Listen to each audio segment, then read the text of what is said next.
Le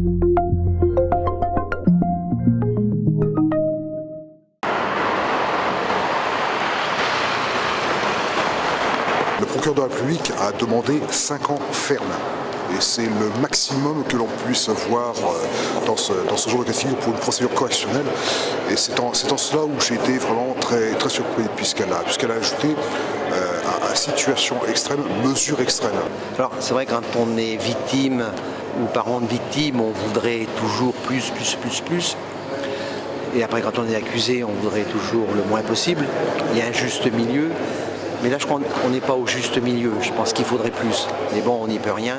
Entre la destruction psychologique dont j'ai fait l'objet de par le schéma d'emprise auquel j'étais soumis et la destruction physique, puisqu'il y a carrément des actes de torture. Quand on voit comment on l'a retrouvé, j'étais le premier à le prendre dans mes bras.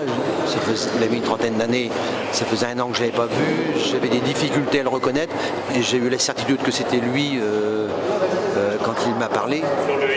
Donc je peux vous dire qu'à chaque fois qu'on brasse les pièces du dossier, c'est comme si on revivait une mort. Et comme on en parle tous les jours, on n'arrive pas à faire le deuil. Et ça fait 6 ans qu'on est en deuil. C'est un miracle qui est substantifiant, tout ça. Alors, qu'est-ce que c'est dur psychologiquement? Mais je ne regrette pas tout ce que j'ai fait pour lui. J'ai consacré des milliers d'heures, je dis bien des milliers d'heures, à l'aider dans tous les sens du terme. Voilà, pour participer à sa reconstruction. J'ose espérer reprendre une activité professionnelle, remettre du forme, avoir une vie sereine et on va vivre à deux.